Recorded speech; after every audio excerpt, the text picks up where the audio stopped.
j'ai régulièrement des gens en appel qui me disent avoir à peu près réussi à stabiliser la situation avec des régimes sans FODMAP, faut tout éviter, faut tout peser, enfin faut faire attention.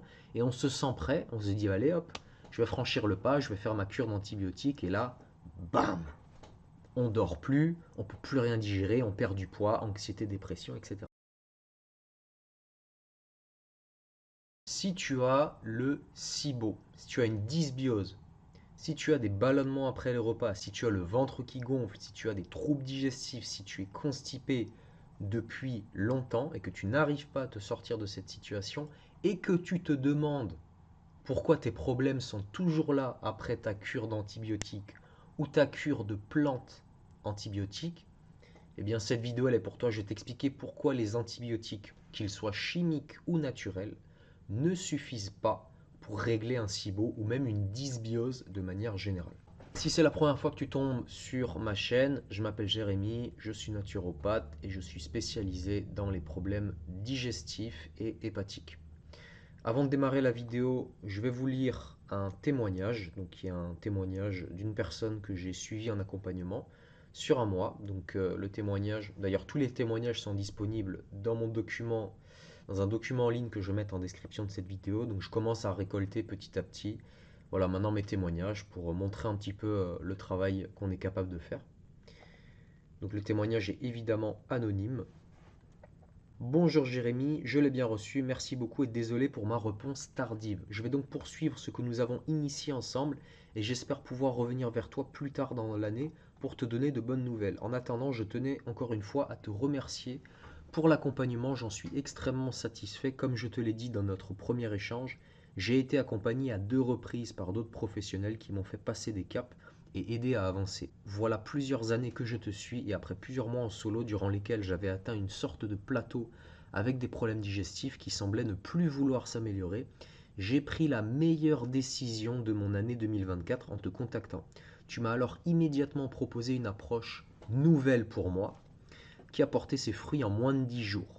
Tes recommandations m'ont permis de rapidement retrouver un sommeil de bien meilleure qualité avec enfin la fin de mes réveils nocturnes autour de 3 heures du matin. 3 heures du matin, ceux qui connaissent la médecine chinoise traditionnelle savent de quel organe il s'agit. Depuis, j'ai installé une routine sur la base de tes conseils que j'ai intégrée dans ma vie de tous les jours sans difficulté et avec enthousiasme vu les effets. Ma digestion va tellement mieux, mon sommeil est réparateur, l'énergie est présente et diffuse toute la journée. Je ne me souhaite qu'une chose, c'est que cela continue. Comme tu me l'as dit, l'amélioration se lit sur le moyen long terme, donc il ne faut pas s'étonner lorsque les coups de moins bien apparaissent. Rien n'est purement linéaire et l'impermanence fait partie de la vie. Alors ces sages paroles m'aident énormément à passer les moments les plus délicats et à accepter l'idée que le temps est mon allié dans la quête que je me suis fixée. Merci Jérémy d'avoir partagé ce bout de chemin à mes côtés, merci pour tes conseils avisés pertinents, merci pour ta bienveillance et surtout pour ton écoute et ta générosité dans le partage du temps et de ton savoir. Belle et heureuse année 2025, bien amicalement. Voilà. Donc ça c'est un témoignage d'une personne avec qui j'ai fait un suivi de 1 mois. Et donc on a eu des belles améliorations au niveau digestif et du sommeil. Voilà, donc maintenant ce témoignage étant lu, avant de démarrer la vidéo, je rappelle une chose. Si tu es nouveau sur ma chaîne, il y a une chose que je rappelle avant chaque vidéo. Alors, elle fait peut-être pas beaucoup de sens pour toi aujourd'hui, mais tu vas voir que plus tu vas regarder mes vidéos, plus tu vas l'intégrer et ça va forger en fait ta conception de la santé et ça va te permettre de prendre les bonnes décisions. Plus tu vas l'entendre, plus tu vas l'intégrer, ça va te permettre de prendre les bonnes décisions dans ta santé. Toutes les maladies n'ont que 2 causes. C'est Hippocrate qui nous le disait. Un, c'est le manque de nutriments et 2, c'est la toxicité. Il n'y a rien d'autre qui ne cause les maladies. Il faut toujours chercher dans ces 2 items quand on cherche à résoudre ces problèmes. Je ne suis pas un magicien, je suis un naturopathe, je ne guéris aucune maladie. La seule chose que je fais avec les gens que j'ai en accompagnement, c'est 1, je donne au corps les nutriments dont il a besoin, et 2, je l'aide à se débarrasser de ce dont il ne veut pas. Et on ne fait rien d'autre. Ok ? Donc très important cette loi universelle d'Hippocrate. Donc maintenant, on va rentrer dans le sujet de la vidéo qui nous intéresse, donc le SIBO. et pourquoi les antibiotiques, chimiques ou naturels, ne suffisent pas pour s'en débarrasser. Avant d'aller plus loin, il y a une notion très importante qu'il faut comprendre, c'est la différence entre cause et symptôme. La cause, c'est ce qu'il y a en amont, c'est ce qu'il y a avant, c'est ce qui amène le problème. Et le symptôme, c'est ce qui est en aval, c'est ce qu'il y a après, c'est la conséquence, c'est ce que tu vois. Il faut bien faire la différence entre ces deux choses. On va prendre un exemple tout simple. On va prendre une baignoire qui fuit. Tu es chez toi, ta baignoire elle fuit. Tu prends un bain, qu'est-ce qui va se passer? L'eau va fuir à travers le trou, ton sol va être mouillé. Le sol mouillé, c'est le symptôme, c'est la conséquence de la baignoire qui fuit. Mais la cause, ce qui cause ton sol mouillé, c'est le trou dans la baignoire. Donc tu vois, je vais le rajouter pour que tu puisses bien voir. On a d'abord,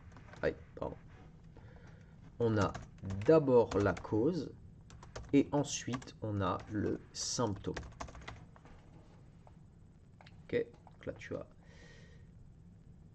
une modification en live de mon schéma. Donc c'est la cause qui est avant le symptôme. C'est la cause qui déclenche le symptôme. Très important. C'est le trou dans la baignoire qui provoque le sol mouillé. D'accord? Donc ton sol est mouillé, il y a deux réactions que tu peux avoir. Soit tu vas chercher une solution qui éteint le symptôme, donc tu vas sécher le sol. Si tu sèches le sol et que tu t'arrêtes là, bah le lendemain, si tu reprends un bain, il va se passer exactement la même chose. Tu vas de nouveau avoir le sol qui est mouillé. Parce que tu n'as pas réglé ta cause. Et la cause de ton problème, c'est que ta baignoire elle a un trou. Donc si tu veux avoir une solution qui règle la cause, il faut colmater le trou. Il faut boucher le trou. D'accord? Donc quand tu es face à un problème, soit tu te tournes vers le symptôme, ce qui est parfois nécessaire. Je veux dire, si ta salle de bain elle est mouillée, tu vas pas sortir de ta salle de bain et tout laisser mouiller. Évidemment, tu vas sécher le sol. Mais après, il faut t'occuper du trou dans la baignoire. Sinon, la prochaine fois que tu prends un bain, ton sol sera de nouveau mouillé. C'est un exemple tout simple, tout bête, mais il est très important. Parce que maintenant, on va appliquer ça à la dysbiose. Ok? Donc c'est quoi une dysbiose? Une dysbiose, c'est un surdéveloppement de micro-organismes. Okay, dans le cas d'un SIBO, c'est une dysbiose de bactéries. Mais on peut également avoir des dysbioses fongiques, donc des champignons, on peut avoir des dysbioses de parasites. Ça concerne tous les micro-organismes. Donc dans le cas du SIBO, on va simplifier les choses, on a un surdéveloppement de bactéries. Okay, le surdéveloppement des bactéries, c'est le symptôme. Ce n'est pas la cause. D'accord? Pour que les bactéries se développent, il faut autre chose avant. Et cette autre chose, c'est quoi? Ce sont les conditions favorables au surdéveloppement de ces bactéries. Je vais remodifier mon schéma en live pour toi. On a la cause qui entraîne le symptôme. D'accord? Très important de comprendre ça. Là, actuellement, si tu as le SIBO, je m'adresse à toi directement parce que tu regardes cette vidéo. Si tu as le SIBO, si tu as plein de bactéries dans ton côlon et peut-être elles sont remontées dans ton intestin, il faut que tu comprennes pourquoi c'est arrivé. Parce que si tu considères que les bactéries, c'est elles le problème, quelle solution tu vas choisir? Bah, tu vas les tuer, tout simplement. Tu vas dire, oulala, j'ai plein de bactéries dans l'intestin, oulala, j'ai plein de bactéries dans le côlon. Eh ben, on va me tuer tout ça et mon problème sera résolu. Mais non, parce que ce n'est que la conséquence d'autre chose. Il faut te demander pourquoi ces bactéries, elles sont surdéveloppées dans ton côlon, pourquoi elles sont remontées jusque dans ton intestin grêle. Parfois, elles remontent même dans l'estomac, c'est très rare, hein, mais ça peut arriver. Donc, ce qu'il faut faire pour régler ton problème, c'est rétablir les conditions pour que tes bactéries ne se développent pas, tout simplement. Et donc là, ça nous demande de nous poser la question, pourquoi? Pourquoi les bactéries se surdéveloppent? Pourquoi elles remontent? Et c'est là où on perd trois quarts des gens. Pourquoi? Parce que ça demande un effort intellectuel. On va en parler tout à l'heure à la fin, mais regarde. Mon sol, il est mouillé de la baignoire. Ok, je me pose pas de questions, je prends une serpillière, j'essuie, terminé. Mais pourquoi est-ce que mon sol, il est mouillé? Ah, ok, il faut que j'aille chercher sur ma baignoire. Ok, c'est pas là. Ah, j'ai trouvé le trou. Tu vois, ça t'a demandé un effort, t'as dû chercher. C'est exactement pareil avec le SIBO. Ah putain, j'ai des ballonnements. Putain, je me sens pas bien après chaque repas. Oh, on va prendre un antibio, on va shooter ces bactéries, puis tout ira bien. Non. Pourquoi j'ai des ballonnements? Pourquoi j'ai un inconfort digestif? Pourquoi ces bactéries, elles remontent? Pourquoi elles se surdéveloppent? Tu vois, ça demande un effort. Et c'est pour ça que je suis là, c'est pour ça que je te fais cette vidéo, c'est pour t'expliquer pourquoi ça arrive. Ok? Donc, si tu es d'accord, on va se poser la question. Hein, pourquoi les bactéries se surdéveloppent? Et en comprenant ça, on va pouvoir travailler sur la cause. Alors, j'ai fait plein de vidéos sur le système digestif. D'ailleurs, cette vidéo, elle sera dans une playlist système digestif. Si tu as le SIBO, si tu as des gros problèmes digestifs, je te recommande d'aller voir toutes les vidéos de cette playlist. D'accord? Parce que tu vas avoir tous les éléments pour bien comprendre qu'est-ce qui déconne et quelle est la marche à suivre pour aller dans le bon sens. Donc là, je vais faire un résumé aujourd'hui, un rappel du système digestif et des points clés. Ok? Donc suis bien ma souris. Donc quand tu manges un aliment, ici tu as la bouche, les aliments hop, tombent dans ton estomac.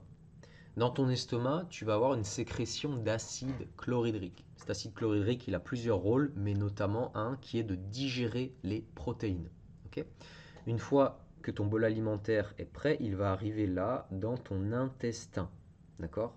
Là, tu vois ce petit canal vert, il va contenir la bile. La bile, elle est produite par ton foie, elle est stockée dans la vésicule biliaire et elle est sécrétée dans ce petit canal hépatique vert. Et elle va arriver dans ton intestin pour t'aider à digérer les graisses de ton alimentation. Là, cette petite carotte jaune que tu vois, c'est ton pancréas. Il va également sécréter dans ton intestin, suis toujours ma souris, des enzymes pancréatiques qui vont t'aider à digérer toute ta nourriture. Ok?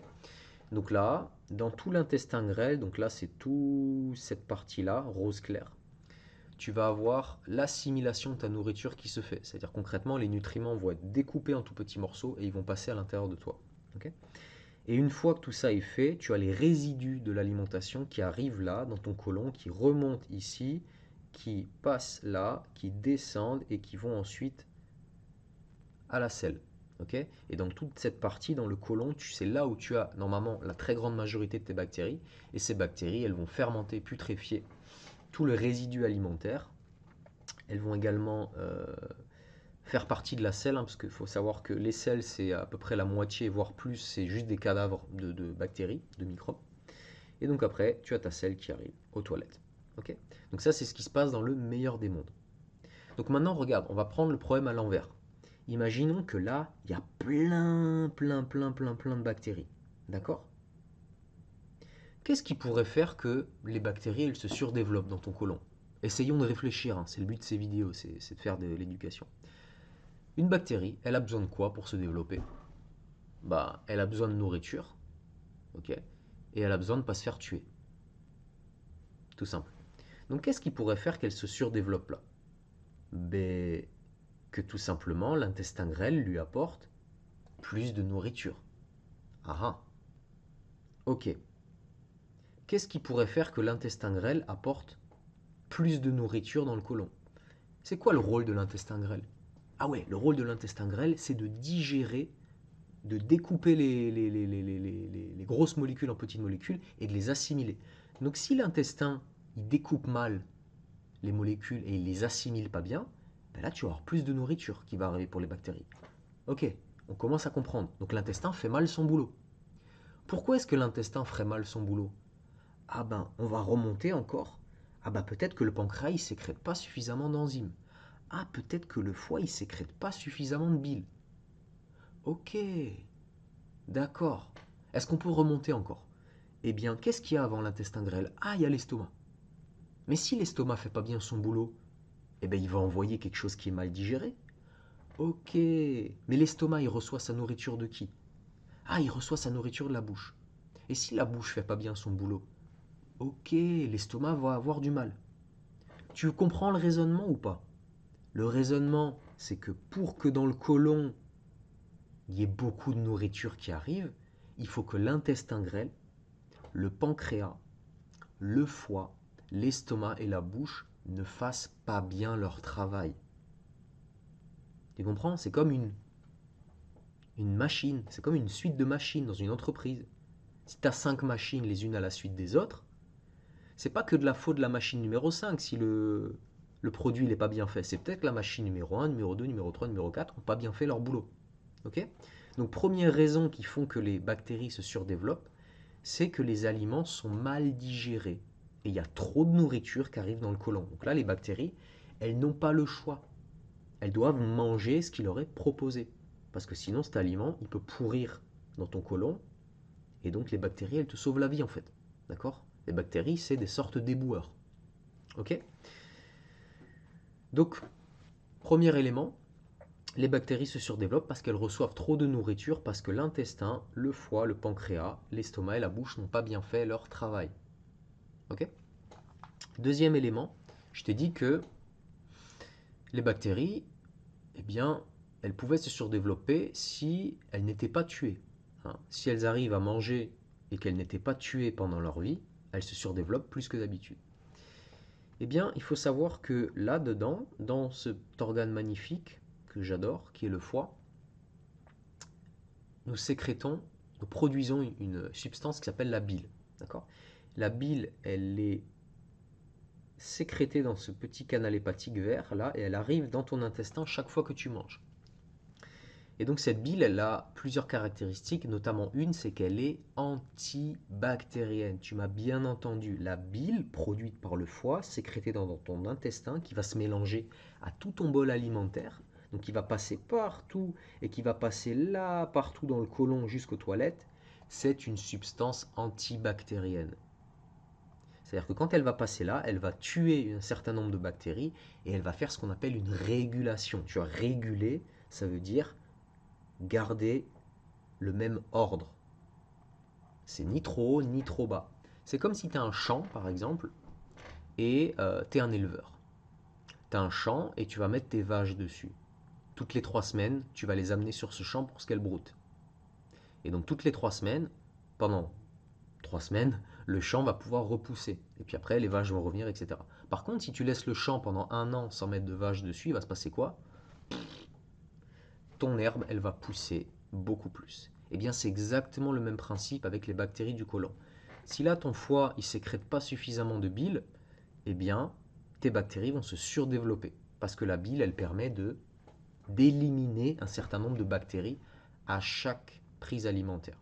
Et c'est pour ça que les SIBO où on a le plus de problèmes à remonter sont les SIBO avec constipation. Parce que si tu as de la constipation, ça veut dire que tu sécrètes pas suffisamment de bile. Et donc c'est open bar pour les bactéries parce que, un, elles consomment la nourriture que tu ne digères pas, et deux, en plus, il n'y a pas de bile pour réduire leur population. Donc en soi, il n'y a que deux choses principales à travailler pour le SIBO. C'est un, faire en sorte que tous tes organes digèrent bien leur nourriture, bouche, estomac, intestin, et il faut sécréter plus de bile par le foie. Hein, la très grande majorité des gens que j'accompagne pour le SIBO ont des gens qui ont des gros problèmes de constipation. Et donc chaque jour que vous avez un problème chaque jour vous êtes constipé, pardon, vous avez une bile qui ne s'écoule pas, vous vous intoxiquez. D'ailleurs, j'ai fait plein de vidéos sur le foie et la bile. Il suffira d'aller dans la playlist de cette vidéo pour aller les voir. Je te recommande chaudement d'aller voir ça parce que si tu comprends le rôle du foie dans le SIBO, tu as tout compris en fait. Voilà. Donc maintenant, on va pouvoir passer à la suite. Alors, en résumé, qu'est-ce qu'on a dit? Qu'est-ce qui favorise une dysbiose ou un SIBO? 1. Les bactéries reçoivent trop de nourriture dans le côlon. Ok? Pourquoi elles reçoivent trop de nourriture? Parce que ta bouche, ton estomac, ton intestin grêle et ton foie ne font pas correctement leur boulot. C'est aussi simple que ça. C'est pour ça que euh, l'approche globale pour un SIBO, c'est mâcher suffisamment, donner à l'estomac suffisamment d'acidité, utiliser potentiellement des enzymes pour l'intestin, aider le foie à sécréter plus de bile et à fonctionner correctement. Et en faisant ça, la nourriture qui va arriver dans le côlon sera beaucoup mieux digérée. Et donc il y aura beaucoup moins de nourriture pour les bactéries. Et donc il y aura moins de ballonnement, il y aura moins d'inconfort digestif, il y aura une meilleure assimilation des nutriments, et après on rentre dans une boucle vertueuse où tout s'améliore de jour en jour. Et deuxième raison, la sécrétion de bile est insuffisante. Donc là vraiment, c'est une vidéo que j'ai faite sur le lien entre le foie et le SIBO, parce que là je détaille vraiment ce qui se passe. Et donc je te rappelle que la bile est laxative et antibactérienne. Donc si tu as un SIBO avec beaucoup de constipation, tu ne sécrètes pas suffisamment de bile. D'accord? C'est la plupart des gens d'ailleurs qui ont un SIBO. Alors soit tu as des alternances constipation-diarrhée, soit tu as beaucoup de constipation et pour une petite partie des gens, tu as une majorité de diarrhée, mais ça se résout beaucoup plus facilement. La plupart des gens ont des problèmes de constipation. Donc un manque de bile, c'est quoi? Ça va provoquer de la constipation, ça va provoquer un transit qui est ralenti, ça va provoquer un surdéveloppement bactérien, et en plus tu vas t'intoxiquer parce que la bile c'est le caca entre guillemets du foie. Et donc chaque jour que tu passes à être constipé, c'est un jour où tu ne descends pas les poubelles entre guillemets, et donc ces poubelles elles s'accumulent en toi, causant toujours plus de toxicité. Et enfin, il y a une dernière raison qui peut être le transit qui est ralenti, parce que si tes bactéries elles ont plus de temps pour manger les aliments qui leur sont présentés, elles peuvent aussi se surdévelopper. Et ça, généralement, c'est une hypothyroïdie, donc une vie trop stressante, un épuisement, des régimes restrictifs, on n'a pas assez de nutriments, des carences alimentaires. Voilà. Donc le SIBO, c'est pas compliqué. C'est trois choses. Voilà. Les bactéries reçoivent trop de nourriture, la sécrétion de bile est insuffisante, le transit est ralenti. Et pour l'instant, je ne sais pas si tu te rends compte, mais on n'a ni parlé de plantes antibactériennes, ni parlé d'antibiotiques, ni parlé de pissenlit, ni parlé de plantes détoxifiantes, etc. D'accord? On est juste sur des bases. Et c'est ça les vraies bases pour sortir du SIBO. Maintenant, que se passe-t-il quand on se contente des antibiotiques? Parce qu'il faut quand même le dire, aujourd'hui c'est l'approche classique. C'est l'approche de base. Vous avez un SIBO, c'est quoi? C'est régime sans FODMAP et antibiotiques. C'est ça l'approche. Alors qu'est-ce qui se passe si on prend juste des antibiotiques? On va faire un rappel de ce qu'on a dit tout à l'heure. Vous avez une bouche qui mâche pas bien la nourriture, donc vous avez un aliment mal digéré qui arrive dans l'estomac. L'estomac, déjà il a un aliment compliqué à digérer, mais en plus il manque d'acidité gastrique. Pour diverses raisons, pas suffisamment de nutriments, trop de stress, etc. Donc vous avez un aliment mal digéré qui arrive dans l'intestin grêle. Vous avez un foie qui est à la ramasse, parce qu'aujourd'hui on est bourré de toxicité. Il faut faire des efforts constants pour éviter la toxicité autour de nous, les métaux lourds, les pesticides, les additifs, les conservateurs, les produits chimiques, dans les dentifrices, dans les produits de lessive. Enfin, on est dans un environnement de toxicité. Tout ça, ça doit être désactivé par le foie, ça fatigue le foie. Donc le foie va tout doucement faire une cholestase, c'est-à-dire que cette bile, elle va s'accumuler, elle va circuler de moins en moins bien, et donc on a un manque de bile qui va arriver dans l'intestin. Ah, une autre chose que je n'ai pas précisé, c'est les médicaments. Paracétamol est une des premières causes de dommages hépatiques. Donc sur automédication fait partie des causes qui, euh, qui endommagent le foie. Très souvent, moi, dans les accompagnements, j'ai des SIBO qui se déclenchent à la suite de certains traitements médicamenteux. Ça peut être aussi à la suite de grands traumatismes émotionnels, perte d'un proche ou autre, etc. Mais souvent, on a ça. Donc ensuite, on n'a pas assez de bile qui arrive dans l'intestin. Donc qu'est-ce qui se passe? L'intestin, il assimile mal sa nourriture et donc on a un aliment non digéré et on a une bile insuffisante qui arrive dans le côlon. Et donc là, les bactéries vont se surdévelopper. Pourquoi? Parce qu'elles vont manger les aliments en trop qui vont arriver et il n'y aura pas assez de bile pour les réguler, comme les vaches dans notre champ. Ok? Donc qu'est-ce qui se passe quand on fait un protocole d'antibio? Voilà, l'antibio, je l'ai symbolisé avec ce pistolet. Donc les antibiotiques, qu'ils soient chimiques, c'est-à-dire que vous faites un protocole à la rifaximine, à l'amoxicilline, ou que vous preniez des plantes antibiotiques naturelles comme l'origan, la berbérine, l'ail, les clous de girofle, etc., en soi, vous faites la même. Alors évidemment, ça n'a rien à voir un antibiotique chimique de synthèse et un antibiotique naturel. Il y a beaucoup moins d'effets secondaires avec les antibiotiques naturels, mais en soi, on fait la même chose. Ça veut dire qu'on est en train de shooter, de tuer les bactéries pour les réduire. D'accord? Donc qu'est-ce qui se passe si on se contente de faire ça? Ok, le temps de la cure, les bactéries vont mourir, donc vous allez avoir peut-être des soulagements. On va avoir moins de ballonnement, on va mieux digérer, on va mieux se sentir, on va peut-être avoir moins d'anxiété, moins de dépression, on va mieux dormir la nuit, parce que les bactéries produisent des endotoxines qui vont ensuite se libérer dans la circulation sanguine, qui vont poser tout un tas de problèmes. Donc on a une première phase généralement où on peut avoir, pas toujours, mais on peut avoir des gros soulagements. Ok? Seulement le problème c'est que si on shoot les bactéries, est-ce qu'on a résolu les autres problèmes avant? Est-ce qu'on a résolu notre problème de foie qui sécrète pas assez de bile? Est-ce qu'on a résolu notre problème de notre intestin qui assimile pas bien? Est-ce qu'on a résolu notre problème de notre estomac qui sécrète pas assez d'acidité? Est-ce qu'on a résolu le problème de notre bouche qui mâche pas suffisamment? Non. Donc qu'est-ce qui se passe le jour où on arrête la cure d'antibio? Le prochain repas qu'on fait, aliments mal digérés, manque de bile, aliments mal digérés, et c'est reparti comme en 40. Les bactéries ont de nouveau de quoi manger, il n'y a pas assez de bile pour les réguler, et on repart pour un tour. Et les bactéries reviennent. Parce qu'on a traité, regarde bien ma souris, le symptôme. Le symptôme, il est à la fin du circuit. Ce qu'il faut pour sortir du SIBO, c'est s'occuper de tout ce qu'il y a avant. La digestion, c'est une chaîne, c'est une suite d'organes. C'est eux qu'il faut réparer. Et un dernier point central qu'il faut comprendre, c'est que c'est la bile, ton antibiotique naturel. D'accord? Là, tu vois la bile qui est sécrétée par ton foie, elle est antibactérienne de nature. Donc si ici, là, tu as des bactéries qui se surdéveloppent, tu n'as pas de carence d'antibiotiques. Ça n'existe pas une carence d'antibiotiques. Il y a des carences de nutriments, il y a des carences de bile. Donc c'est la bile ton antibiotique naturel. C'est pas l'origan, c'est pas l'amoxicilline, c'est la bile.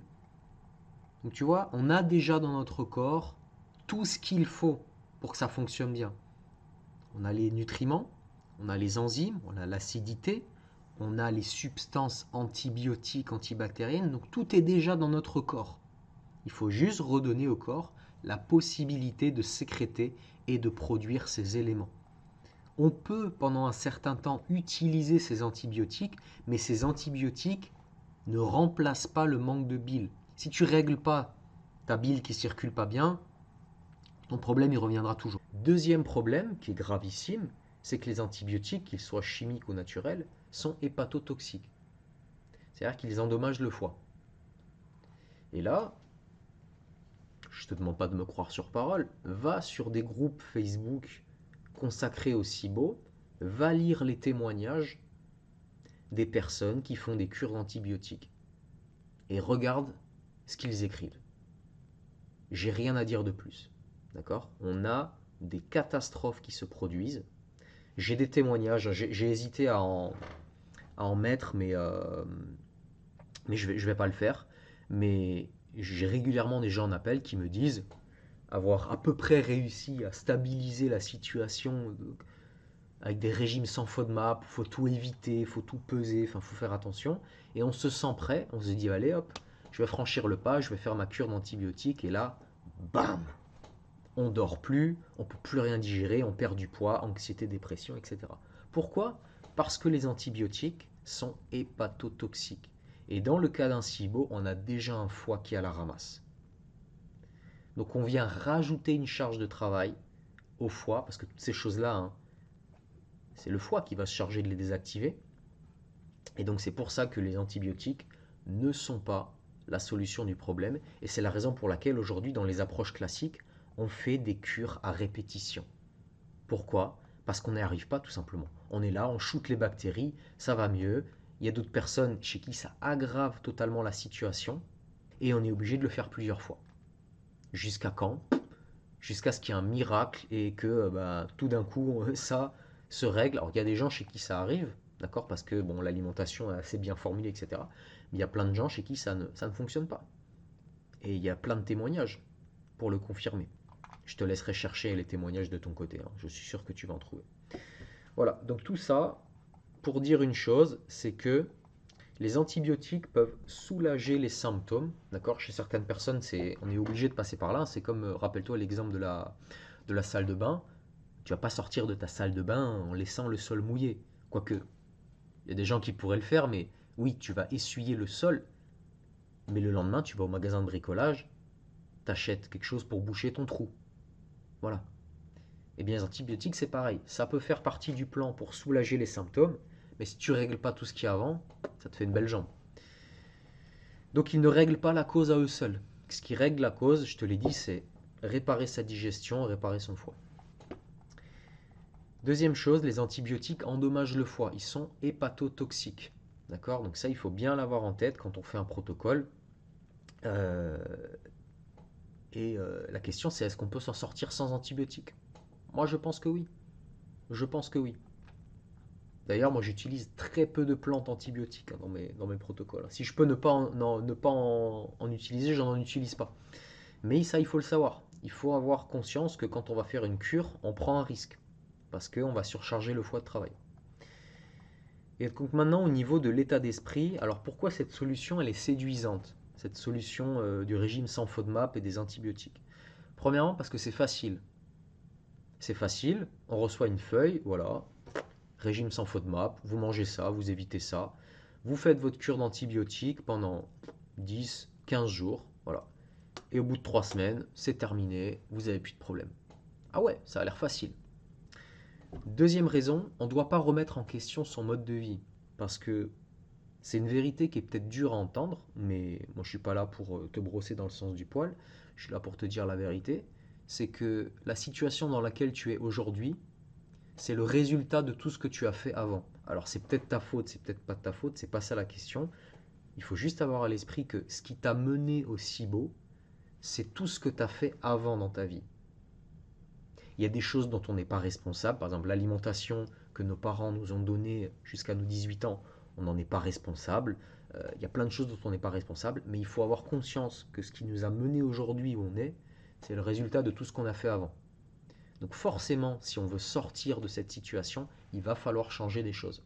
Et ça, c'est pas évident pour tout le monde. Il y a des gens qui n'ont pas envie de remettre en question leur mode de vie. Ok? Et troisième chose, c'est qu'avec cette méthode, on ne doit pas chercher à comprendre le fonctionnement de son corps. Eh ouais, on reçoit un tableau sans FODMAP, ça je peux manger, je peux pas manger. Je prends ma cure, je prends mes plantes, je réfléchis pas. Non.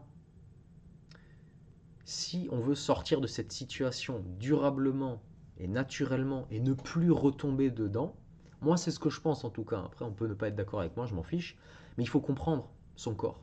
Alors, il ne faut pas avoir un doctorat, il ne faut pas devenir naturopathe, il faut juste comprendre les bases. Il faut comprendre c'est quoi le rôle de la bouche, c'est quoi le rôle de l'estomac, c'est quoi le rôle du foie, c'est quoi le rôle de l'intestin, et comment faire pour qu'ils fassent bien leur boulot. D'accord? Et ça demande un effort intellectuel. Ça demande de se documenter, ça demande de regarder des vidéos, ça demande de se faire accompagner parfois, parce que bah, des fois on n'y arrive pas seul, tout simplement. Je veux dire, on peut essayer des choses pendant plusieurs semaines, plusieurs mois, plusieurs années. À un moment donné, quand on n'arrive pas, bah, des fois il faut aller voir un professionnel qui sait de quoi il parle. Et pas aller voir un professionnel dans le sens où il va tout nous dire et nous on va appliquer comme des ânes. Non, il va nous expliquer des choses pour qu'on devienne plus intelligent, pour qu'on comprenne son corps et qu'après on puisse continuer tout seul. C'est ça le rôle à la base de la naturopathie. Un naturopathe, c'est un éducateur de santé. C'est pas quelqu'un qui te dit ce que tu dois faire et que tu appliques bêtement, c'est quelqu'un qui t'explique pourquoi tu fais les choses. Pour que quand tu t'en ailles de chez lui, tu es une autre personne. Tu peux naviguer tout seul. Enfin, en tout cas, c'est ce que j'essaye de faire. Voilà. Donc, conclusion de cette vidéo. La solution pour sortir du SIBO durablement, naturellement, c'est 1. Réparer son foie. 2. Réparer sa digestion. Encore une fois, si tu veux plus d'infos, regarde les autres vidéos de cette playlist. Je t'en mettrai quelques-unes en commentaire de cette vidéo. Parce que c'est réellement comme ça qu'on s'en sort sur le long terme. D'accord? C'est pas avec un régime où on évite les problèmes, on évite les FODMAP. Les FODMAP, c'est pas un problème. C'est juste éviter ce qu'on peut pas digérer momentanément. Mais le but à long terme, c'est de pouvoir à peu près remanger de tout. Sinon, toute sa vie, en faire quoi? Toute sa vie, on va manger ce qui a marqué dans un tableau. Bon. Et il faut réparer voilà, son foie. Très important. Et deuxième chose, les antibiotiques sont là pour soulager, ils éteignent le symptôme, mais ils ne règlent pas la cause et ils sont hépatotoxiques. Il faut le savoir, hein. On n'utilise jamais des antibiotiques sur le long terme parce que c'est extrêmement toxique pour le foie. Ok? Alors, si tu es resté jusque-là, c'est que c'est probablement un sujet qui t'intéresse et t'as peut-être, ça fait plusieurs mois que tu cherches à régler ce problème. Donc si tu veux une solution durable et globale pour sortir du SIBO, si tout ce que je t'ai dit dans cette vidéo, ça a résonné en toi, eh bien je te propose de répondre à un questionnaire qui est en description de cette vidéo. Et à la fin de ce questionnaire, tu auras une proposition de ma part, en fonction des réponses évidemment que tu vas me donner, pour que tu puisses sortir, voilà, sortir de cette situation. Parce que je te le rappelle, pour sortir de cette situation, il va falloir que tu comprennes ce qui se passe dans ton corps. Il va falloir changer certaines choses et il va falloir devenir autonome. Parce que si ça fait plusieurs mois, plusieurs années que tu cherches des solutions, je pense que tu as bien compris que la solution, elle n'allait pas venir de quelqu'un d'autre. D'accord? La solution, elle va venir de toi, mais il faut que tu cherches la bonne information à l'extérieur. Il faut que tu deviennes en fait expert de ce qui t'arrive. Parce qu'il n'y a personne qui va le faire pour toi en fait. Et moi, mon but avec cette vidéo, c'est t'éduquer, te donner des billes, t'aider à comprendre qu'est-ce qui se passe à l'intérieur de toi. Et évidemment, je propose des accompagnements. Ce n'est pas dénué d'intérêt. Et une fois que tu vas répondre à ce questionnaire, tu auras une proposition de ma part. Si tu veux une solution qui règle ton problème en 2 semaines, ne remplis pas ce questionnaire. Si tu n'es pas prêt à changer tes habitudes, ne remplis pas ce questionnaire. Par contre, si tu es dans une démarche d'autonomie, si tu veux sortir de SIBO naturellement, sans détruire ta flore intestinale et ton foie avec des protocoles longs et lourds, alors si tu as des questions évidemment pour cette vidéo, je te laisse écrire ça en commentaire et je te dis à bientôt pour la prochaine vidéo. Allez, salut!